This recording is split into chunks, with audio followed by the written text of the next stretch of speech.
Hey guys, Gino Rapino here for the Republika Huddle. And living in the Philippines, we always get NBA talent. And today is no different because we have one of the best young defenders. You know what? I'm going to change that. One of the best defenders in the NBA today, Mr. Herb Jones from the New Orleans Pelicans. Welcome to the Philippines, man. Thank you for having me. I want to get right to it, right? Because it's not often that a rookie comes in that is a good defender. It usually takes a couple of seasons to get the timing right, the pace right, the strength of the other players, to get used to all of that. But you managed to do it right away. How'd you do it? I would say I would have to credit it to doing 4 years of college. Yeah. I think that helped me a lot just from a maturity standpoint. And I just came in with the mentality to do whatever I needed to do to help the team win. And I knew that I had to do it on the defensive end because in the NBA, it's so many scorers. Yeah. And not a lot of people love to play defense, and I felt like that was something I could bring to the table. Yeah. And so just coming in, that was just my mentality, not looking at names. I'm just going out every night and giving it my all for the team. I know you said not looking at names, but I'm curious. Who are the toughest guys to guard that you've had to match up with? Because you guard like CP3, then Paul George, then it's the 1 to 4 basically. Yeah, it's a tough matchup every night. But like I said, I just go in, I prepare the night before or a couple of days before, and I trust my work when I get out there, and I just let my instincts take over once I get out there on the court. Was there a guy that you patterned your game after growing up, like maybe a defensive player, or was there an idol that you had? I studied a lot of Tony Allen. Okay. Yeah. So I would say that's who I kind of That makes studied. sense. Yeah. Definitely makes I sense. studied him a lot growing up. But was there a welcome to the NBA moment for you when you realized, okay, this might be a little bit different up here in the association? It might have been the first game when we played against the 76ers. Okay. And I got to switch on to Joel Embiid. Oh boy, the big boy. I just did I had to foul him. That's Take the ball out, yeah. Yeah. You didn't want any of that. Just too big. Yeah, and then we was in the post. Yeah. So that was, I feel like I made the best decision. Jonas, switch. No. I think it was a transition thing. Okay. Yeah. So once he caught the ball, I just went on and fouled him. Yeah. But there was a moment for the Pelicans this year that there seemed to have been a switch. It was maybe after the trade deadline. What was it that you guys started to click, sneaking into the playoffs through the play-in, and then pushing the Suns a little bit there in the first round? Yeah, I think it was just the timing was right. Everybody was new to the system, and we had to figure it out, especially when we got the new pieces in. And I feel like once everybody figured out their role, understood their role, I feel like everything just started clicking and made things easy for everyone because everyone understood their role. Yeah, and you looking at the Pelicans, you guys have a lot of promise this coming season. You guys are young. All of you guys are pretty much, still relatively young. You have maybe one vet, two vets that can turn some heads. Like with a healthy Zion, some of the other new guys that are coming in, the rookie.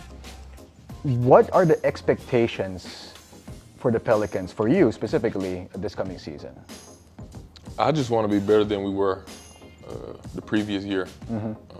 That's my view on everything, basketball, in life. Just trying to be better each day. Yeah. So that's my expectation, just to be better than we were last year. So still make it to the playoffs, maybe going further a little bit? Yeah, hopefully we won't have to, play in the play-in game again, because that was a little taxing on the body. Yeah. But in the playoffs were super intense. Yeah. So we could bypass those play-in games. We could save some energy. I want to go to that because the play-in tournament is relatively new. It's just been a couple of seasons old, and that format basically it benefited the Pelicans. Right? You guys made the postseason because of it. But what kind of grind? You said it was taxing, but put us there. What was that like to get there and then eventually make it to the postseason? It was like 2 game 7s. It was almost like I was in college again, Yeah. in the NCAA tournament. And so just the amount of stress, not physically, but mentally, like going into the games, like knowing if you lose tonight, season's over. You know, if you move on, and us being, I think we were the 10th seed. Us being the last seed, we had to beat the Spurs, we were the 9th seed. Beat the Spurs at home, then we had to fly to LA. Yeah. Beat the Clippers, then went straight to Phoenix. Yeah. So, like I said, if we can bypass those play-in games, man, I feel like we probably could have done more damage. You surprised the Suns a little bit there in the first round because they 6 games, but it was not an easy 6 games for them. And how do you think if the play-in tournament, if you guys got in the playoffs right away, would you guys have possibly beaten the Suns? I mean, I think so. Going into the series, I didn't look at seeding. Yeah. We just went out every night and tried to, put our best foot forward. And I feel like at some points in times we had lapses mentally. I wouldn't say, I don't want to make any excuses about the physical part of things, but I think we just had some mental lapses. Like we went back, watched film, and we seen that, and just tried to make corrections as we moved on, but we just didn't make enough plays, I guess, down the stretch to, beat them. Was that youth? I wouldn't say it was youth. I would just say it was basketball. I mean, every basketball team makes mistakes. It's just about who makes, the least amount of them. I want to go back to how you look at your rookie season. You made the all-rookie second team. Going through that journey, how would you assess things the way that has you produced for the Pelicans this past season? Man, it was a blessing, to be honest with you. Going into the season, a lot of people had planned on me going to spend a lot of time in the G League. Yeah. And it just didn't happen that way. The team, they thought I was, good enough to be able to stick and contribute to the team. And like I said, I show up and work as hard as I can. Yeah. And that's what I did. And the accolades just came along with it. I didn't set I didn't set my eyes on trying to make a all-star or rookie team. I just tried to go in and help the team in any way that I could. 6 in the paint now for the Not on Pelicans. Herb. Not on Herb. Not on Herb. That nickname that you have, one of the most unique nicknames probably in the history of sports. Not on Herb. I mean, nicknames are supposed to be shorter than your name, but it's longer. But it seems to really work. What are your thoughts on that unique nickname? I've embraced it. I'm not really a guy that wants to be in the spotlight. Sure. But I've embraced it. The New Orleans fans and the fans around the world, that say they're not on Herb. I'm gonna just try to keep it going. Yeah. Keep defending, playing hard, so everybody can keep saying it. Yeah. And when you were drafted and you knew that you were going to be, all right, New Orleans, what was the instant reaction from you as soon as you found out, the city that you were going to be playing for? I was just happy that I was close enough to where my parents could come see me play. Yeah. So they wouldn't have to catch a lot of flights. It's just an easy drive for them. Yeah. For my family to be able to come see me play. Have you gone around to some of the famous restaurants? I'm sure you have. But what are some of the standout places that if I was to go there, that you would say you got to hit these spots right here? I don't really go out too much into the city. Okay. I talked to a couple of the guys and I've invested in a chef.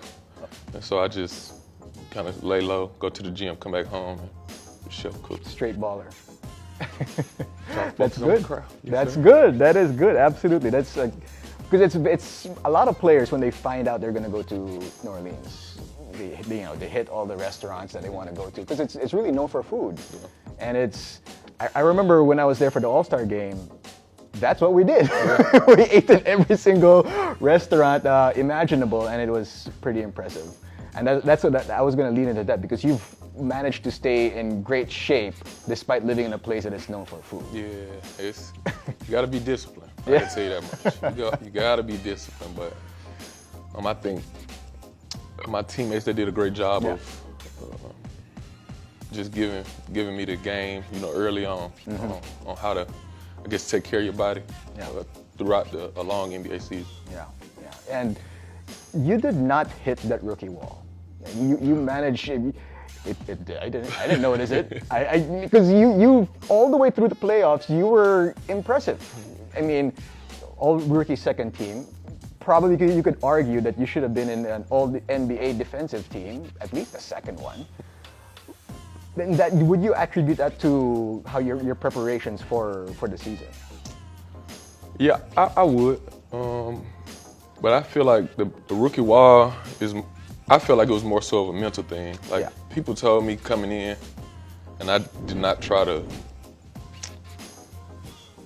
I guess, set that on myself. Like, okay, I'm gonna run into the rookie wall one day. I just tried to, any game, any practice, give my 100%, and whatever that 100% was. Yeah. That's all I could do. How important is the mental aspect of NBA player?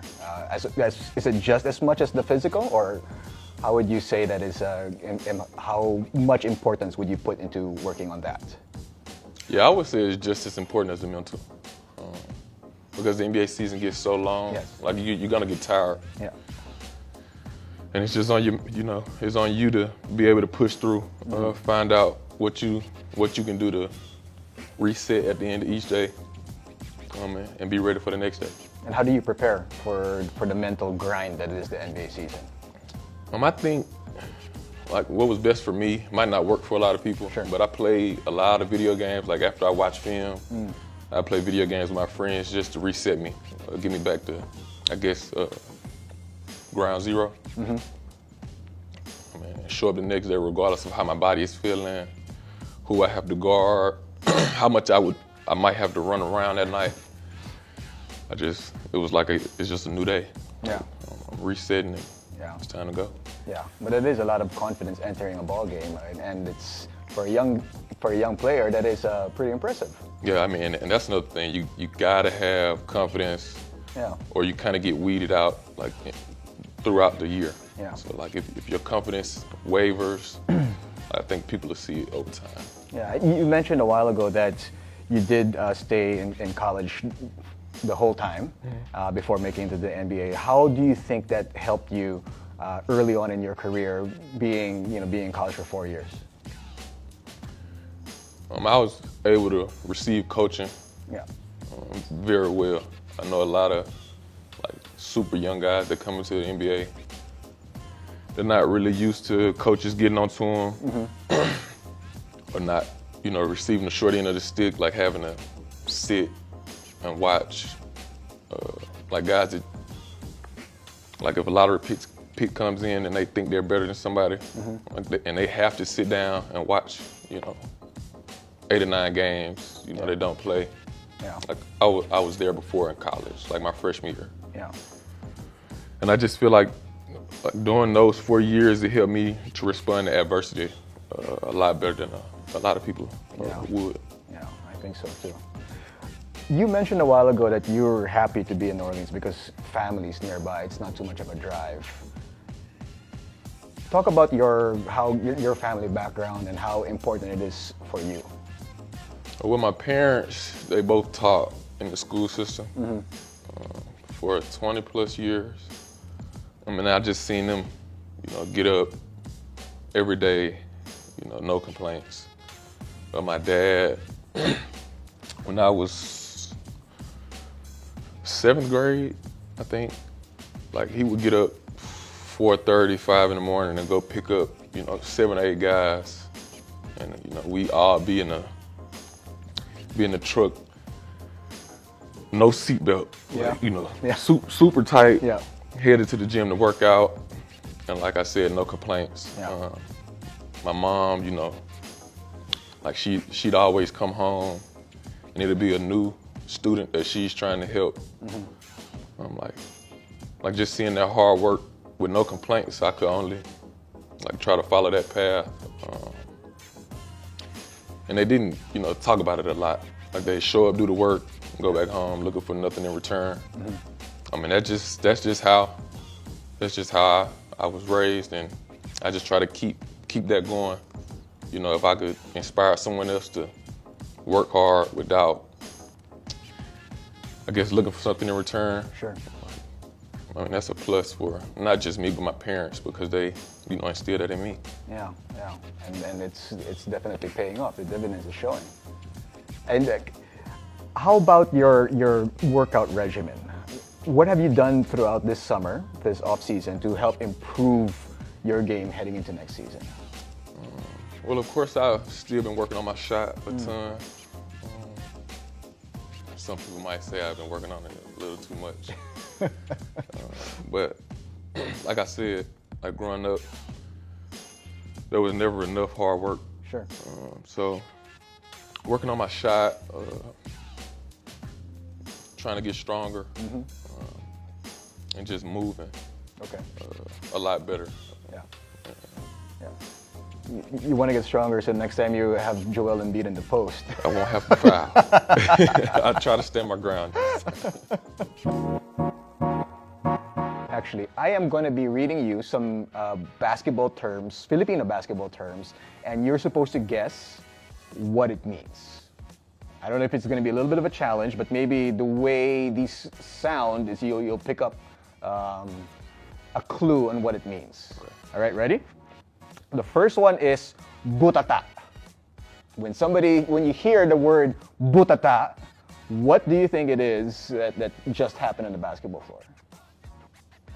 Somebody got fouled? That's actually not a bad one. That was a good guess. But it's actually somebody getting blocked. Okay. Butata. Okay. Can you say it? Butata. Butata. Butata. Butata. Good enough. All right. Okay. Next one we have is called Bacau. Bacau. Blockout? Bacau. So this is actually you call this you would say it's not a play that happens on the floor, but it's a term that's used to describe a player who, I guess, puts a lot of points on the board. Bacau. A bucket. Another good guess, but it actually means ball hog. Oh. This one I think you'll get. This next word is rebanse. Can you say it? Rebanse. Rebanse. Rebanse. Okay. So this term is used when one team loses to another team but is not satisfied, so he's going to ask for a rematch. Yeah. There we go. 1 for 3. Okay. So this other one is called Beck. So the way it is in the States is that this is kind of a given thing. It's almost like it's an unspoken rule that when you're just shooting around, and if you make the shot, you get the ball back, right? Yep. And until you miss, and then you go for the layup. Here, it actually means pass me the ball. I need my second shot, whether you make it or miss it. Beck. It's short for balik. Balik means return. Okay. So Balik. Yeah. So Beck is that term. Return? Yeah, return. Okay, got you. Like the shot, then another shot after you're just shooting around. Regardless if you make or miss. Regardless, I know it's a weird thing, right? You might not get the ball. There's no way you get the ball back. No way. Maybe you get the layup, but there's no way you're getting another jump shot. Yeah, that's it. This other one, I don't think you're gonna get, but let's try it anyway. It is lusutan. Lusutan. Lusutan. Yeah. If you were to guess what this means, what would it be? You lost? Yes, but it is because somebody would lose, but it is it's how do you say? It's a consequence. It's a consequence for the losing team. Elimination? Sort of, but what it is, it's the most I find it so weird too that this happens here in the Philippines. But if a team loses to another team, even if this is kind of like it's not really losing a bet, but it is a consequence. So the winning team will line up with their legs apart, and then the losing team will just crawl underneath them very submissively to each member of the team until they reach the end of Is that. this like every team? Okay, it doesn't happen in the pros here or anything like that, but it just happens in pickup in the playground. It's a weird thing that only happens here in the Philippines. What happens if they don't? It's kind of an unspoken rule that you kind of have to do it. Like it's a it's a little degrading, but That's crazy. For losing a basketball game. lose a basketball game, you get on all fours and you crawl through the winning team's legs open like that. Not too sure how that started, but that's how it is in the playgrounds here in the Philippines. Were you informed? Did you know how basketball crazy the Philippines is before coming over? Well, I have a good friend. His dad is from the Philippines. Okay. And he told me that they were pretty basketball crazy. Yeah. And he thought I'd have a good time. All right, so we are. I'm laughing because this is going to be tough, man. We're going to flash words. Filipino words, and you're gonna have to try and say them. All right. Are you ready? Yes, sir. I'm laughing because I look at the word, I can't even pronounce them myself. So It's gonna be tough. it's gonna be tough. So the first word is. Dumada Gundum. He says it better than me. Okay, this one I can say. And the only reason why I can say it is because it used to be in a commercial. But go ahead and try the second word. Kumuku Tiku Titap. Kumu kuti kutita. And when I say it, I have to sing it. That's the only way I get to say it. That's a good way That's to the only way I remember how to pronounce this word. Kumu kuti kutita, because it used to be in a commercial here in the Philippines. And it means twinkling. All right, up next we have. Oh boy. Okay, so it means consequence. And in Tagalog, it is. Kanai Nat Na Kina Hihi Nat Na. I'm not even gonna try to pronounce it because I think I'm try. gonna. Kinahinatna. There we go. Kinahihinatnat. Okay. See, I can speak my own language. Next up. Okay, next one is smiling in English. In Tagalog, it is ngingiti. Ngingiti. This is like a test for both of us, really, right? Okay, this one I can say. It means driving car or whatever. Nag Ma Maneo. Yeah, you got it. That was good. Nagmamaneho, right? I got it right. Was that? I got one. I got no. Kumu kuti kutita. I got two. You got four. Well done. All right. Okay, so right now we are going to be presenting you with some food from the Philippines, and it's local delicacies such as this one right here. This is called chicharon. Chicharon. This is a very famous snack in the Philippines. A lot of people here, when they go out at night to a bar, they will order it, and they kind of eat it while they're drinking. Would you like to try it first, or would you like to know what it is first? I'll try it. Okay. Get the smallest piece.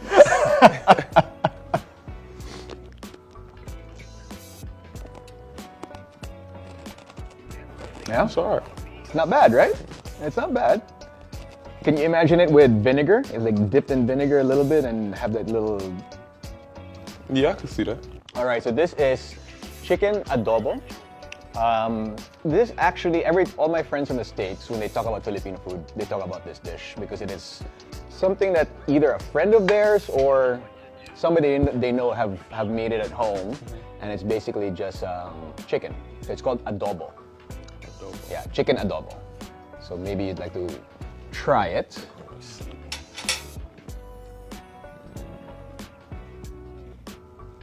You can use the other fork if you wish. It's typically eaten with rice.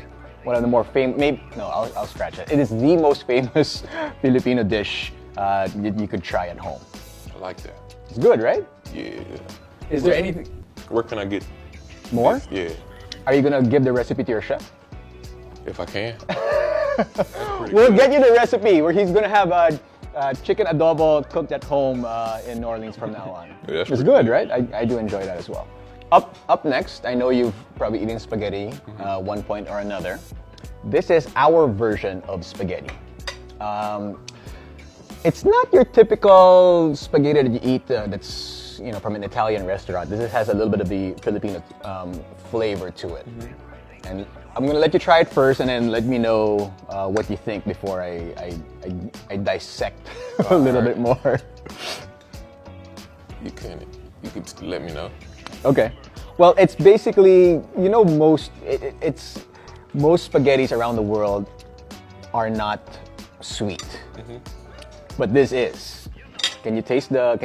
Like, can you taste how sweet that is? And the little hot dogs on the. It's pretty good. It's good, right? I enjoy the Filipino style spaghetti as well. But again, it's not something that you normally will have in an Italian restaurant or any other restaurant because it's sweet. And some people find it weird, but I personally like it, and you like it as well. I do. We'll get you the recipe for this too. All right. So we're saving the best for last. And those of you watching, at least those of you who are Pinoy, probably know what these are right here. And Herb, I'm gonna leave it to you if you want to try it or not. It's a challenge. In fact, it's so much a challenge that we've seen this on TV that people were challenged to eat these. It's called balut. It's duck embryo, basically. Are you gonna take on the challenge or are you gonna pass? Could I see like? Can you see it? If you see it, you might not want to eat it for sure. I want to see it though. You want to see it? Yeah. So this is this is something that for some reason, can you see inside? Yeah, a little bit. For some reason, Filipinos through the years, through the generations, believe that this gives strength.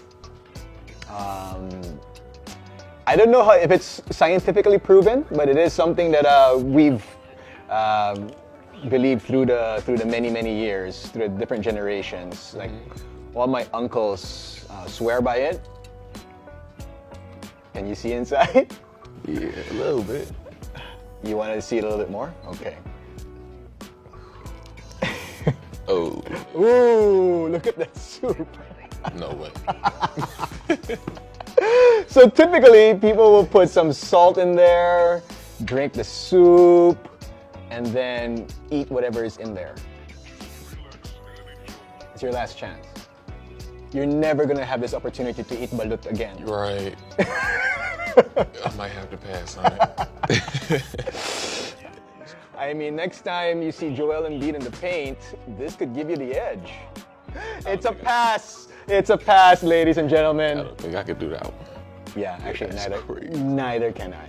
All right, Herb. So among the dishes that we presented to you, what stood out? What's something that you'd eat again, or you'd have your chef make for you? The chicken. The chicken. Yeah, the chicken and rice. Yeah, it is pretty good. Yeah, it was really good. You don't want the balut? Not at all.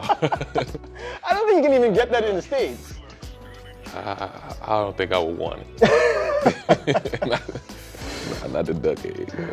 So any message that you have for all the NBA fans out there watching right now? Hopefully, you guys just continue to support not just the Pelicans, but the NBA as a whole. Just keep continuing to support the organization, showing the support and love that you all have been showing, and we'll keep, putting our best foot forward on the court for you guys. All right. Looking forward to the season, man. Yes, sir. Me too. I appreciate you. Herb Jones.